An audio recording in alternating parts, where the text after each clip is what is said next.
remarks of what you have been saying and what kind of things it made me reflect in the Indian case. And I was thinking about this idea of functionality because your idea of the insular city is actually a city which is at the same time highly connected and not connected at all to its territory, totally disconnected. And it just made me think very interestingly about the debate around smart cities in India right now. And you were mentioning, I mean, you did not translate it because I think there were too many things to translate, but you just said that, and I think it was very interesting that for those who could not follow the French version, that many architects in France will do social projects in France, but will sell anything anywhere else in the world. And I think it's exactly that debate around smart cities, but about many other cities, because in the smart cities in India there is a part of the project which looks at the entire city, which is called the pan-area project, and you have the area-based development. Means a large part of the funding will go only to one part of the city. And the idea is that this investment that will happen in one part of the city will kind of be an example, provide pilot experience for the rest of the city. But in many ways, it's this insular idea, this insular concept about creating a disconnected, a place which is maybe highly connected to the economy, world economy, but which might be most probably highly disconnected to its territory, which is very tempting in the case of India because of the kind of poverty and inequalities in the city you have to deal with. So if you can isolate one part of the city and make it connected and make it a center of growth without taking care too much about larger inequalities, is a very tempting model. So I think this is the idea of using insular is much better than area-based development, which makes it very apolitical process. Insular, I think, is a very interesting process. About the metropolitan debate, I would say, and Octopus, I just want to say that maybe in India we can almost say that the city doesn't exist. Even though it's huge, even though it's sprawling, even though it's even bigger, most probably than Johannesburg or Sao Paulo. Delhi is most probably going to be the biggest city in the world very soon. Because politically, the Indian city almost does not exist in terms, and we didn't have time to talk about democracy and governance, but Indian cities remain very much under the decision of the state. And therefore, this idea of the city being a collective actor able to think of its linkages with its hinterland, its different fragments, it still doesn't exist. And I think for the Indian context, this discussion about what is a metropolitan identity is a very crucial question. So just wanted to finish on this. Just, of course, this is not discussing the typology in detail, but how the typology can make us think and how what is happening in India can make dialogue with the kind of typology you've been advancing. And I think we can open it up to the audience because it's already it's already too late. I can't see it in my glasses. So whoever wants to ask questions or argue about the criteria that should be, or talk about China. If nobody's there, then I'll start off. Yes, right. Sure. Sir, one thing is not clear from your talk. Are you the advocate of urbanization, or you just narrate the urban scenario that this is urbanization? Do you advocate, or do you think in your imagination the rural scene or rural living or rural life has any place in urban living, or can urban living or urban civilization sustain on its own? Urbanization happened in Europe because of the Industrial Revolution and colonialization, because a lot of wealth was there. Just the construction, booming and everything. Now that has come to the end. Now you talk about Dubai, right? This is a petrodollar economy in the Middle East. Petrol gone, what happens next? There's no future, right? You see they everywhere. This all money is a capital. Though I say the urbanization mainly is resting on the capital, and next on the technology. And third is surplus labor, cheap labor, and productive labor. If labor is not productive, it's not cheap, they cannot, and surplus, they cannot survive. And this all comes from the rural.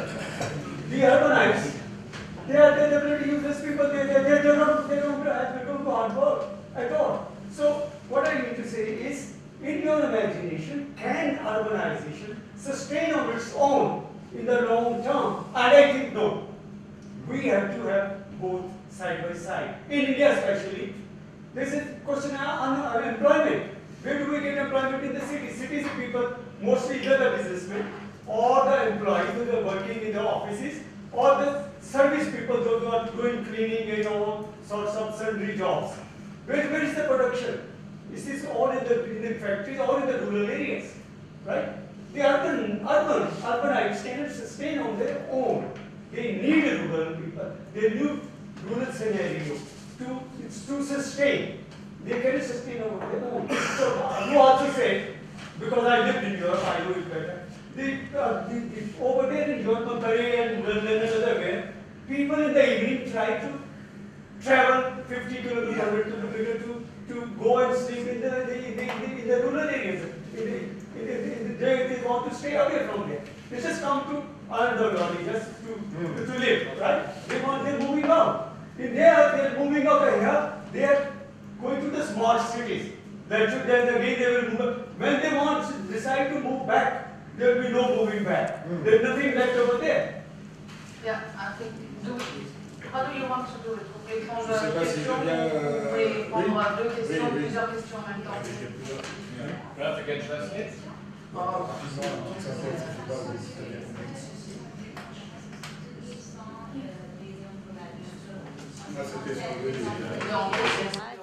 D'accord. Vivre sans ces espaces ruraux. Bien sûr que non. Oui, oui, d'accord. Bon, on peut prendre d'autres questions. Parce que la production et les emplois, ça vient du rural. Okay. Yes, we'll answer. The question will be answered together. Thanks a lot for this wonderful presentation. And so I think my question is, I think both the talk and the discussion around it was really enriching. So my question is, I think when we talk about generalized urbanization, and I think my interest is coming for I think want to understand particularized urbanization. So in the way I think the framework has been developed about different kind of urbanization criteria of mobility, maritime, distance, and then talk about digital and all the issues with access and all this thing, and then all informality. So does I think conceptualizing urban and urbanity, I think through these criteria, could tell us about the particularized urbanization. So I'm just curious that are these criteria sufficient, especially when we talk about the context of Delhi, Lagos, Sao Paulo, Manila, all these things. So I think, or would it make, could there be some inductive criteria which can come from different contexts and can reshape the model itself? I think the first question would be that. Can I ask a quick second? Yes, maybe you wait for to make sure that the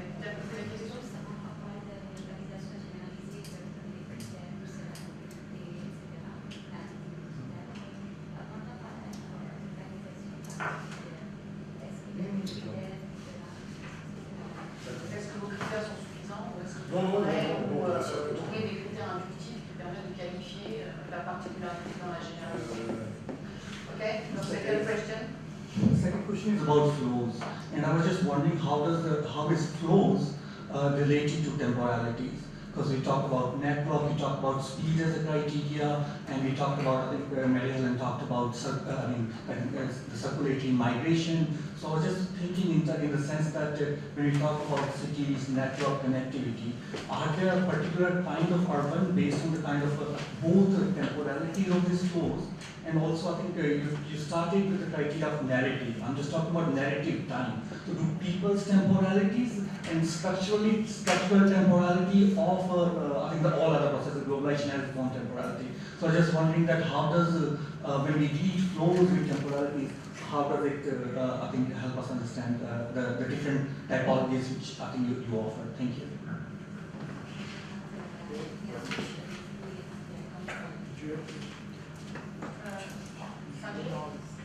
C'est quoi, vous pouvez répondre, vous pouvez répondre là ou allez-y, alors Garni. No, that was just And then Sanjay, Garni, and then Sanjay. it was just to nuance the fact that you said that the term metropolism seems to be a recent one. You said 8 years before, so I do my own publicity because in 2000 with a group of colleagues, it was a big book which was called Metropolises on the Move, which has been translated also in Spanish, and with case studies of 20 metropolises in the global north and the global south. So I think among the, and most of them are geographers, sociologists, demographers like me, so I think that, well, this debate and the stress put on mobility to understand metropolises is, well, it's not so recent.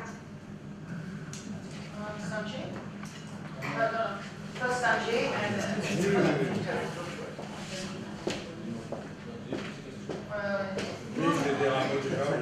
first Sanjay and then we go there. I had several questions, so I'll just stick to one. Yeah.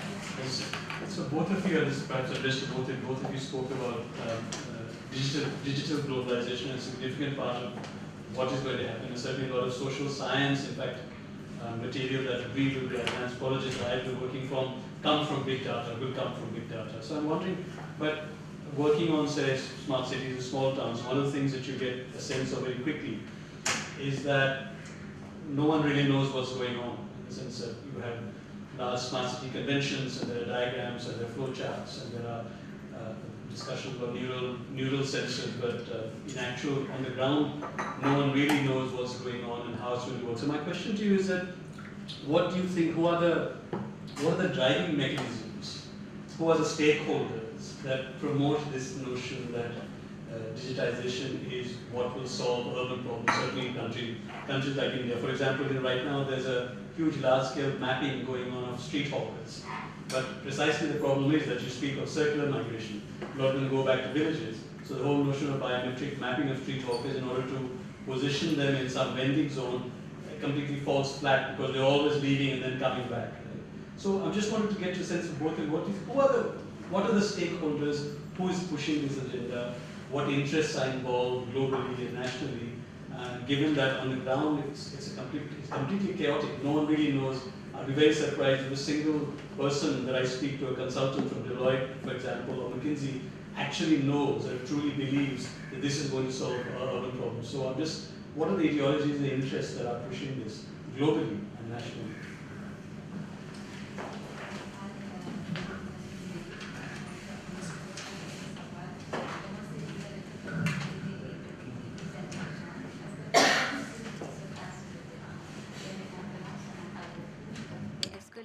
Va vraiment être la solution. Donc, quels sont les moteurs qui sont les parties prenantes? Et on parle de la migration circulatoire. Donc, si on fait la biométrie pour les vendeurs de la rue, et puis quelques mois plus tard, ils repartent chez eux dans le village, c'est le chaos sur le terrain. Même les consultants chez McKinsey et Deloitte ne savent pas vraiment si le numérique va être la solution pour ces. Bien sûr. Merci pour les questions. Personnellement, je pense que, après tout ce qu'on a dit sur les tendances lourdes et les réappropriations singulières, il faut bien voir que c'est ma position personnelle, qui est partagée par beaucoup d'autres, qu'en Europe et en Occident aujourd'hui, on part dans deux directions. Ça évoque le rural, l'écologie. Soit on est dans le catastrophisme, nous sommes en fin de parcours d'une certaine modernité. Et au fond, beaucoup de gens, aujourd'hui, alternatifs ou pas, préconisent la décroissance. Donc au fond, moi, occidental, je peux vous demander à vous, Indiens, qui justement avez encore de la ruralité, de préserver des espaces de décroissance, etc. Est-ce de la démagogie ou pas? Je ne vois pas ce qui me donne le droit, moi, occidental, qui met en cause mon modèle de croissance, de vous dire à vous, Indiens, qui voulez vous développer, sortir de la pauvreté, parce que la grande pauvreté, quand même, on a gagné quelques petites choses, en dépit de ce qu'on dit, de quel droit, je dirais, on arrête la croissance? On est donc dans une chicane historique. On est dans une chicane historique. Alors là, je parle plus en philosophe, mais c'est pour ça que je m'intéresse à la ville. Les philosophes sont toujours intéressés à la ville, c'est-à-dire comment on vit ensemble. C'est tout ce que ça veut dire. Peut-être, j'appelle ça un moment historique de chicane entre une modernisation à l'occidental et une modernisation qui peut ne pas être à l'occidental tout en n'étant pas anti-occidental. Je ne vois pas pourquoi il faudrait que vous lâchiez le mot modernisation, qui peut passer par le numérique. Je vais y revenir. Je vais peut-être... So thank you for your questions. Personally, after all that we've talked about the dominant trends in this area, in Europe and the West, there are two schools of thought about it. Some are very negative and believe that it will be quite catastrophic, and others recommend that we have a reduction in growth. But what gives me the right as a European to tell Indians to stop growth, because you need to get people out of poverty, etc. And that is why the city interests me as a philosopher, and I want to understand how we live together in a city, and whether the modernization should be as per the West or in a different manner, and also the role of the digital. Donc ma question, c'est de savoir si le projet de la modernité européen-occidentale, qui est passé par beaucoup de moments historiques, la colonisation, etc., n'est pas un tournant. Ça pose deux questions. Le problème mondial, qui est celui de l'écologie, qui est de plus en plus porté par l'Europe. Vous connaissez aussi bien que moi toutes ces questions. Le problème, c'est qu'aujourd'hui, quand vous regardez les mœurs européennes, même les jeunes générations, il y a l'idée qu'il faut s'arrêter. Qu'est-ce que ça veut dire?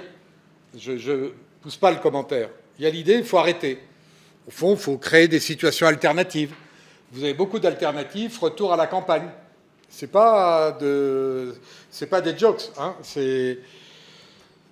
Ma question à moi, c'est à ce moment-là, je pense qu'il y a un projet de modernité qui était celui de l'Europe, qui est passé par la grande sociologie, Max Weber, Georges Simmel, qui était une modernité qui participait de l'idée que les évolutions techniques, urbaines et autres transformaient les mœurs, et donc les identités.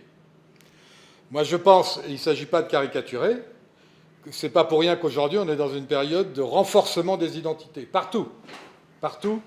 C'est que vous avez effectivement une modernité qui a de plus en plus de mal, mais ça rejoint toutes vos questions sur le patrimoine, la tradition. Il ne s'agit pas de revenir à la tradition, pas du tout, mais il s'agit de voir comment on peut, c'est exactement la question qui est posée dans le... recontextualiser. C'est une question qui ne touche pas que les rapports à l'espace. Recontextualiser, c'est reprendre les textes, mais les textes, ils sont multiples. Ça peut aller de la Bible au Mahabharata à la lecture de Hegel. Je dis ça très volontairement. Et je pense qu'on est dans une phase où la modernité va être réinventée dans des pays comme le vôtre, avec des traditions diverses. La question étant de savoir, on a plusieurs travaux là-dessus, si le risque n'est pas... Donc là, je suis sur le premier versant, catastrophisme écologique. Quel sens a-t-il ici? Est-ce que ça va vous dire on arrête tout aussi? Non, c'est évident que non. De l'autre côté, vous avez un technicisme, et là ça rejoint Internet, qui est très fort. D'un côté, en Europe, vous avez ceux qui disent écologie, il faut tout arrêter, et vous avez les rois de la technique qui parlent aujourd'hui de transhumanisme. C'est-à-dire, on parle de transhumanisme, c'est-à-dire que les robots, les machines vont être plus fortes que les hommes. Pourquoi pas? Moi, c'est pas... Vous voyez bien qu'on est dans un monde où il y a à la fois le catastrophisme... Je parle pour l'Europe, pas pour... On est dans le catastrophisme, et on est en même temps encore dans la croyance dans une technique qui va nous sauver. Ça, c'est très d'ailleurs américain. Vous avez... C'est les séries américaines, vous ne parlent que de ça. Donc c'est très important. Et moi, je pense qu'il y a une fatigue européenne là-dessus, mais qui est liée, je pense, à un déni de l'historicité. Depuis la Deuxième Guerre mondiale, en Europe ou ailleurs, on s'est installé qu'on était dans des... Excusez-moi, je vais revenir après. Oui, oui, elle est formidable, mais... Okay, so we're talking about... So we're talking about modernity and looking at some global problems like ecology. In Europe, we are working a lot on ecology and on the environment, and the youth are saying that we must stop growth. And so then in that case, we need to create alternatives. People are talking about returning to the countryside, and this is not a joke. There is a modernity project in Europe where they're looking at technical solutions, and technical evolution also transforms values and therefore identities. Today, you can see that identities are getting stronger across the world. So what is the solution? Do we come back to tradition? Do we recontextualize? Because when we talk about texts, it's everything from the Bible to Mahabharata. perhaps India will invent a new kind of modernism. So we are seeing basically these two trends in the world. One is kind of an ecological fatalism, which says let's stop, let's not grow any further, let's save the environment. And the second is technical, which looks at transhumanism and looks at maybe robots and machines being the solution. So we are living in a world where both these trends exist. Voilà, donc on est dans cette, je parle en européen, dans cette situation complexe. Ce qu'on voit se mettre en place par ailleurs, là je vais pas mal au Moyen-Orient, je connais bien l'Égypte, on a un système qui est un système aujourd'hui, on le voit très bien sur les villes que j'ai évoquées, les miracles, mais pas uniquement. Vous pouvez avoir la juxtaposition de l'hypermodernité et de l'hypertradition. C'est un deuxième modèle qui peut se mettre partout en place. Vous avez un troisième modèle, on rejoint toujours la métropole. Au passage, je dis à madame qu'elle a raison, mais simplement qu'en France, dans le débat politique, on ne parlait pas de métropole il y a 10 ans. Nous, on avait créé un petit club à Bordeaux, les métropolitaines, et c'était un mot qui était... Je parle de débat politique, hein. Autrement, je suis d'accord avec vous, parce que je suis tout à fait d'accord. La question... donc, j'en ai... Vous vouliez peut-être... je vais reprendre après. As a European, the way I see this very complex situation, and I go a lot to the Middle East, is the juxtaposition between the hyper-modern and the hyper-traditional. In France, ma'am, you were saying that the word metropolises is older than 8 years ago, and you mentioned the paper you had written about. But what I was saying is that in the political debate in France, the word metropolises did not really exist 10 years ago. So otherwise, I agree with you. Alors, le problème qui se pose après, il est double, mais là je ne peux pas trop pousser. Il oblige une réflexion un peu forte qu'on n'a pas du tout pour l'instant.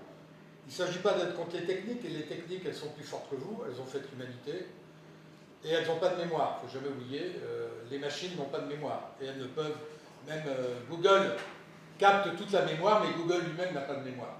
Hein, ça c'est très important. On a deux types de débats à avoir en face, qui est le rapport au patrimoine, je veux dire à une mémoire qui est plurielle, qui n'est pas uniquement identitaire. Le problème c'est comment on peut se réapproprier une mémoire, qui fait une nation, qui ne fait pas une nation, qui fait une communauté, qui ne fait pas une communauté, qui fait un quartier, qui ne fait pas un quartier, comment on peut recréer un récit qui permet de s'inscrire dans ce moment historique qu'on a évoqué. C'est tout le débat qu'on a très important sur le patrimoine. Can you translate this? Yes, one issue I want to talk about technology and machines don't have memory. They capture a lot. Google captures a lot of data, but Google itself does not have a memory. So this has a relationship with heritage. How do we get our memories back? How do we get our narrative back? And this is leading to the debate on heritage as well. This debate on heritage is somewhat complex in India. For perhaps reasons that you may be aware of, we have the Indian government now is advocating a notion of a nation that is based on Hindutva.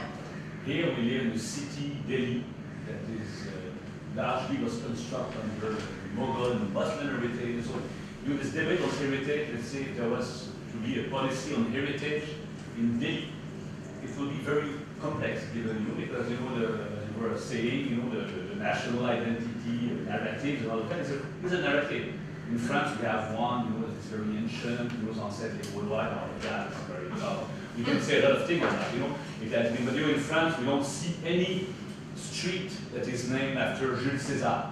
Find me one street in the French city that will be the street Jules César, which is very strange because France has been Roman for 8 centuries. But, each country has its own. But in India, it's particularly complex. Right now, Paris refuses to have a street name Robespierre. And right now, you have the government of Uttar Pradesh who is discouraging the tourists to go see the Taj Mahal, because it's a Mughal monument and all that. So you are touching a very complex issue here, at least in the Indian community world. Je pense que le débat sur la mémoire est extrêmement important, ce qui nous oblige à sortir de ce qui a été le ressort mental du progrès de la modernité européenne, c'est-à-dire on progresse, il y a un passé et il y a un après. Il y a toujours une coupure par rapport à ce qui a précédé. Je pense qu'il y a beaucoup de réflexions aujourd'hui qui viennent pour se réapproprier la mémoire sur un mode qui n'est pas simplement le mode d'une traditionnalité figée. Mais ce débat, on l'a partout. Et demain, je parlerai du philosophe Paul Ricoeur, qui a beaucoup travaillé à la fin de sa vie, très proche d'Amartya Sen d'ailleurs, sur ces questions-là. Bon, mais je m'arrête là-dessus, parce que je pense que le débat fondamental, c'est est-ce qu'on est capable de se réapproprier un patrimoine? Ou alors on en fait, effectivement, je suis allé dans vos merveilleux sites, on en fait une usine à tourisme, comme c'est le cas en France. Le patrimoine, en France, tout est patrimonialisable. J'ai inventé cette tasse de café, demain, elle sera au patrimoine. Un architecte qui n'a pas construit, il est au patrimoine déjà sur son nom. C'est une folie pure, c'est-à-dire que c'est intenable. Vous êtes obligé de choisir dans votre généalogie. Bon, ça, c'est première série de remarques. Après, je reviens rapidement à la révolution numérique. So the debate on memory is very important. As we progress, we have to think about the past and also about the future. We have to reappropriate this memory for ourselves and not just as a rigid tradition. We have people like Paul Ricoeur and Amartya Sen who worked a lot on this concept. So in France, everything can become heritage. Even a cup can become heritage, or an architect who has not built a single building as yet, because of his name, he can be a part of heritage as well. Pour l'anecdote, le livre doit être traduit en anglais. Je pense le président Macron a été le conseiller éditorial de Paul Ricoeur à 20 ans. Il avait 20 ans. Avant de faire de la politique et de l'économie, il a été l'éditeur du livre le plus difficile de Ricoeur, qui s'appelle « La mémoire, l'histoire, l'oubli ». C'est-à-dire, pour avoir mémoire, il faut aussi pouvoir oublier.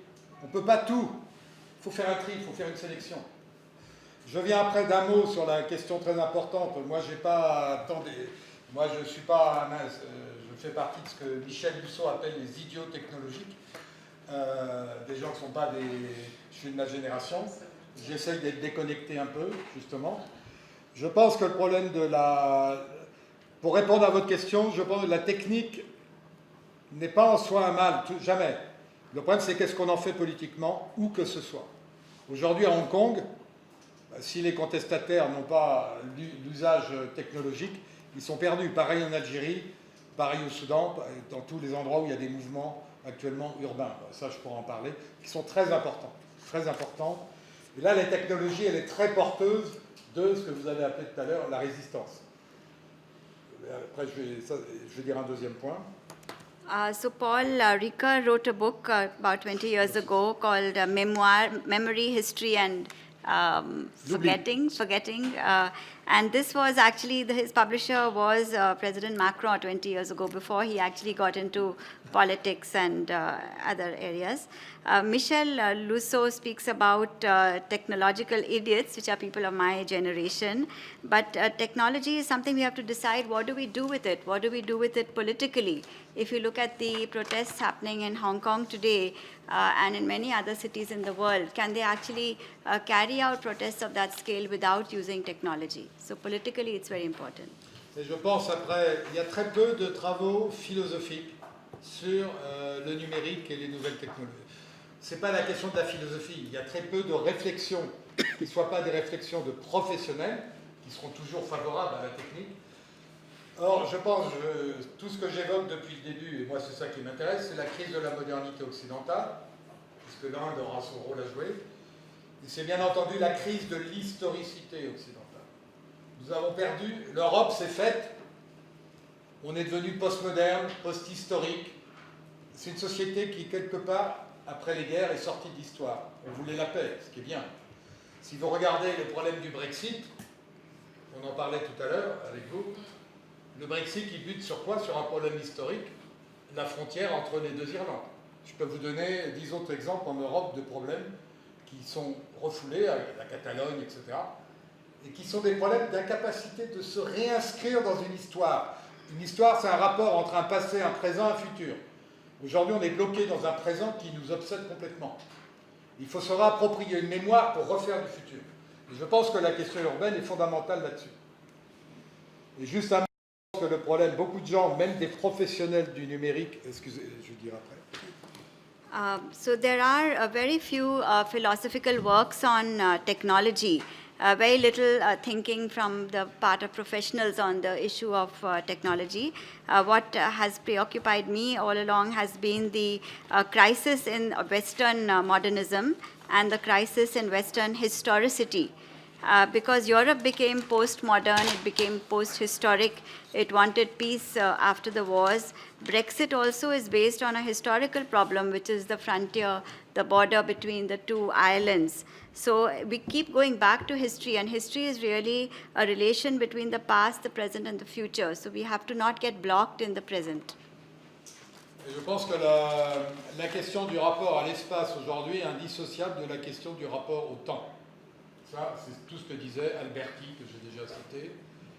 Pour citer un architecte de mes amis, que j'ai cité tout à l'heure négativement, Porte-Zampa, il dit très bien, et entendez la formule, le problème d'un architecte, c'est de créer du temps avec de l'espace. Le problème, je dirais, urbain, c'est recréer de la temporalité qui nous est aujourd'hui rendue très difficile, avec de l'espace. Ça peut s'appuyer sur le numérique ou pas. Parce que le numérique, il pose un problème qui existe depuis les mythes, j'ai essayé de le vendre aux Chinois, pas l'oublier. Le numérique, vous le savez mieux que moi, c'est une logique de la discontinuité.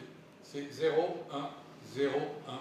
Votre machine, elle peut constamment marcher. L'historicité, ce n'est pas que de la discontinuité. L'historicité, c'est être capable de refaire du continu, donc de l'histoire, du temps commun avec de la discontinuité. Aujourd'hui, le problème, c'est qu'on sépare les deux. Donc l'historicité se fige, elle devient dure, identitaire. Vous le voyez en Europe, c'est les populismes, et vis-à-vis du migrant qui est vrai. Et de l'autre côté, vous avez cette discontinuité permanente de la machine. Ça ne veut pas dire que la machine est à détruire. Voilà, c'est ma position actuelle. Vous voyez que dans tout ce qu'on dit, je parle en européen, la question c'est comment renouer un rapport à l'historicité. Si c'est plus possible, c'est plus possible. Et, voilà. Et là, la question urbaine, pour moi, est fondamentale. Looking at the relationship between space and the temporal aspect, these two are inseparable, as Alberti said. So the real challenge for an architect is to create both the temporal and spatial dimensions, and for town planners as well, both of these are important. If you look at digital technology, it's about discontinuity, because you have the 0, the 1, then the 0, then the 1. And it can continuously work like this. But historicity is also about identity. We talk about populism today in Europe. We talk about the populism because of the migrants coming in. But there is also this continuity with discontinuity in historicity. This is something which is very important. Voilà, donc vous voyez que la question de l'histoire, elle vaut pour l'Inde comme pour la France, comme pour l'Europe. Bon, qu'est-ce qu'on fait de notre histoire? Et comment on refait l'histoire? So history is something that is applicable to India, to France. It's what do we do with our history and how do we reapply it? Comme dit l'histoire, c'est une pratique dont on fait un récit. L'histoire, c'est le récit, et c'est la. J'ai une histoire, mon histoire, j'en fais un récit ou j'en fais pas un récit. Aujourd'hui, on a du mal à faire des récits. Bon, on a Netflix quand même qui. So history is a practice which we convert into a narrative. So history can be converted into a narrative or not converted into a narrative. That is up to us. It's been converted into many narratives. Many narratives. It's not a problem. It's many narratives. No, I just maybe want to just say one thing to maybe answer Sanjay's question in another way. I think from a much more pragmatic way, which is the way I think. But I think history is made of practices, and the question of digital and how it is, in a sense, acting almost in a void. I mean, it has no impact, or it has bad impact on what is going on, is because I think, and I think it relates to what you were saying, is how we define the problem. We keep thinking that technology is going to solve urban problems, but what is the urban problem? I think in many ways, I think cities do function they do work. People can be creative. And in many ways, we are stuck in a problem that is defined by other people. And I think we had no time to talk about social movements. But I think what social movements are trying to do in many ways, in many parts of the world, is to reframe the urban problem. And I think we see digital and numeric and all these models and imaginaries of models that circulate because they do think and frame the urban problem in a sense that, in a way that we accept it, but there is really a need to reconfigure what is the urban problem, I think. That's what I would say, but I think we close the conversation. Yeah, I mean, most probably some people will,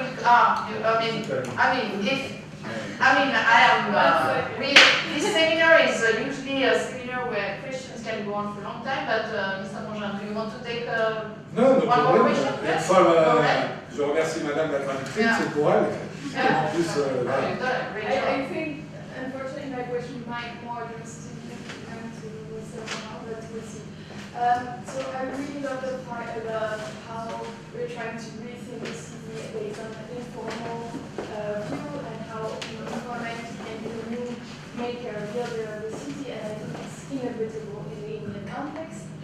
And my question would be, to what extent does public policy making enter in that area, and how, so I'm a gender equality lawyer, so how we can promote equality even in the informal sector while still leaving some area, some margin for the informality, and I don't know, what's the role of public policy making in this? Yeah, it's not for me, but it's a tough question. I mean, first I think in your question it's very interesting because I think you embody the paradox about thinking about informality, because you at the same time said how do we give space to informality in public policies, and at the same time you said how we give them a margin. So we think of informal as a margin, but informal is most probably not a margin, and this is what some authors are arguing, that informality is actually really not a margin. So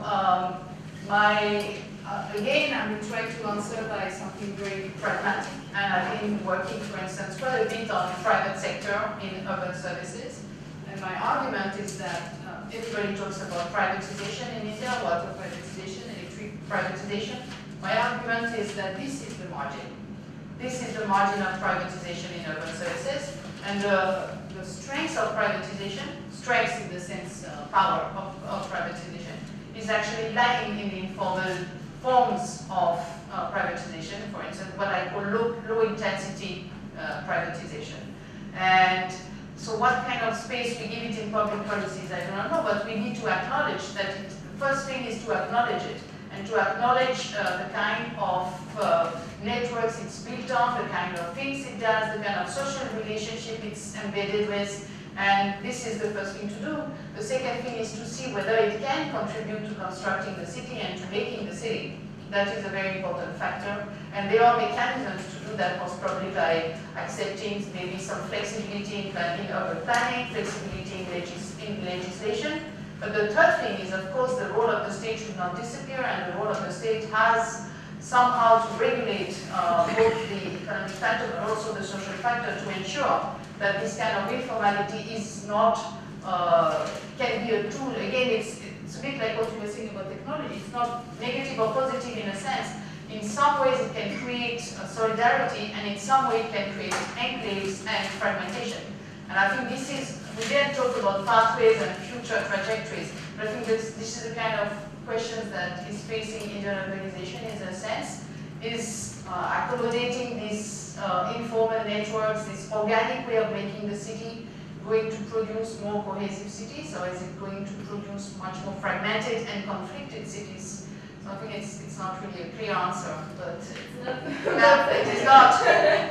There's no clear answer, but I think it's first is to acknowledge it, and second is to work with it, I think, and stop having public policies that try to destroy it. That would be my clear answer if there is a need for a clear answer. Oh, you. I was just supporting. Ah, you were just supporting. Nice. Okay, so you're the man behind. Right, okay, that's good. Okay, right. I think we will close. and I would like to say that it was a privilege, and thank you very much to have this discussion with you. I think it was provocative. I think it was also very interesting. I think when I was reading your book, I was so happy to read about generalized urbanization without the scholars we keep bumping into when we are located into Anglo-Saxon academic discourses. So I think it was very refreshing for us also to have thinking from a different place.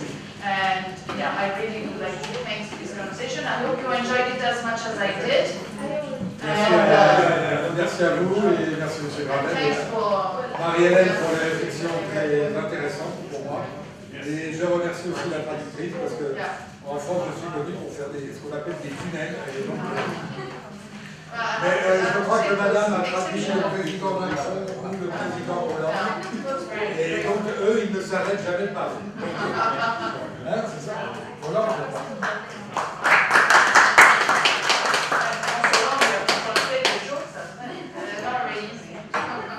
Oui, mais c'est très dur à traduire. Merci à vous. Et si vous passez à Paris...